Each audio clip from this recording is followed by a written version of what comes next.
Well, we're here today with the Kelly brothers, Scott Kelly, Expedition 25 flight engineer, who will become the commander of the International Space Station for Expedition 26. Mark Kelly, Endeavour's commander for the STS-134 mission to the International Space Station. A very unique moment here. You guys were born February 21st, 1964 in West Orange, New Jersey.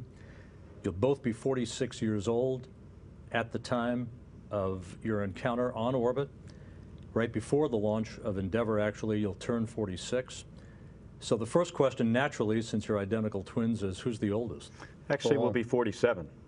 So if you do the math, from 64 to 2011, we'd be 47 right before, before I launch, and I'll be 6 minutes older. 6 minutes older. So you were first, Scott followed you, but that's not necessarily the way your career paths worked, as we'll explore later on. But we didn't know that, actually, until we were probably, what, 15? 16? Our parents weren't, they didn't want to tell us who was older because they thought maybe that person would then have some leverage or something like that. So we didn't know who was older, who was younger until probably, 13 to 15-ish. Well, before we go into your upbringing, did one become the alpha male pretty quickly in life? Isn't that dogs you're referring to there? It could be humans as well. But I don't think so. No, we've always been pretty close and not very competitive with each other. So. New Jersey has grabbed a lot of limelight, particularly recently in television with a variety of programming. But those who are not familiar with West Orange, New Jersey, where you were born and grew up, tell us a little bit about your hometown. It's, it's kind of a combination of, sort of city-like and the suburbs. It's a bedroom community of New York City about 20 minutes west of Manhattan. And it's really was a great place to grow up. It's, that whole area has got a lot to offer. And, we took advantage of some of that, I think, growing up. Good school systems.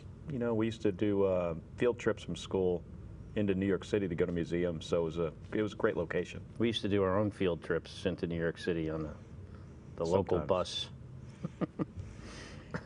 West Orange, aside from the two of you, is the birthplace of other notables. I'll just read a few. Thomas Edison, certainly historic icon. Yeah, I actually don't think he was born there, but that's where he had his major factory and his laboratory. And he lived there for many years. Yeah, and the museum for the national, I think it's a National Historic Monument now for Thomas Edison is in West Orange.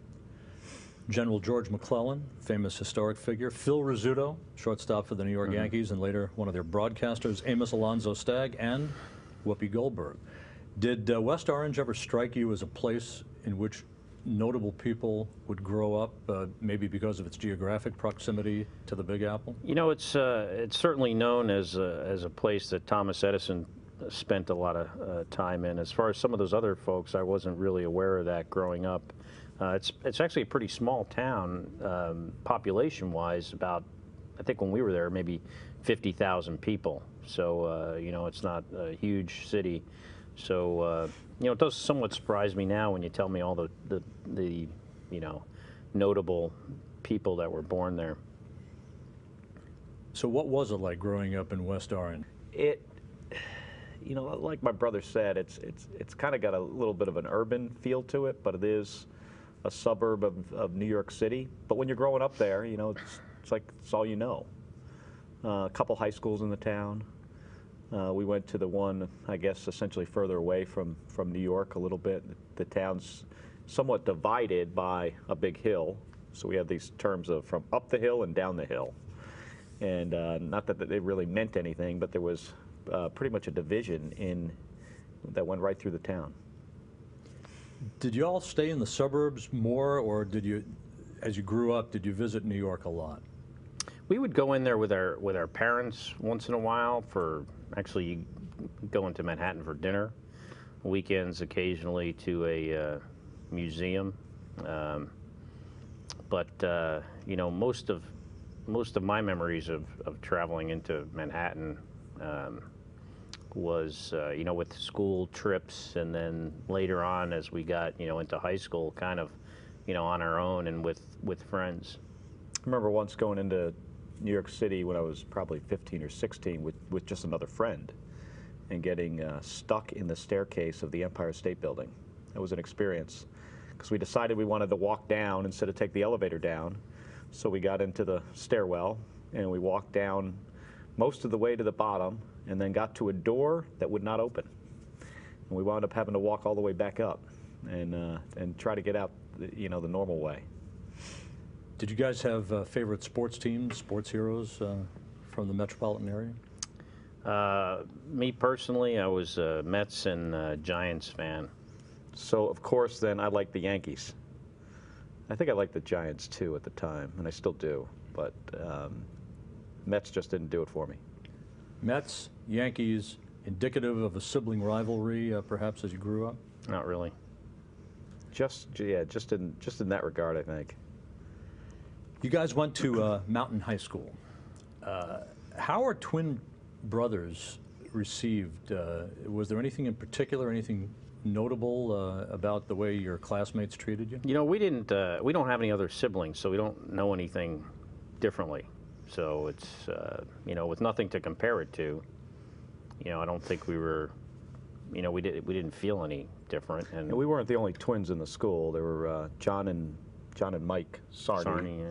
who were a couple years older. So, and they were identical twins as well. So it was kind of like a little bit more common. But back then, twins and multiple births were less common than they are today. So, I don't, at the time, I think those two guys were the only twins that I knew. Did you hang out with those guys? A little bit. We were both on the swim team and the track team together. And Scott and I both kind of took up pole vaulting on the track team, and the coach we had wasn't particularly interested in it. So we actually learned it from John and Mike Sarney.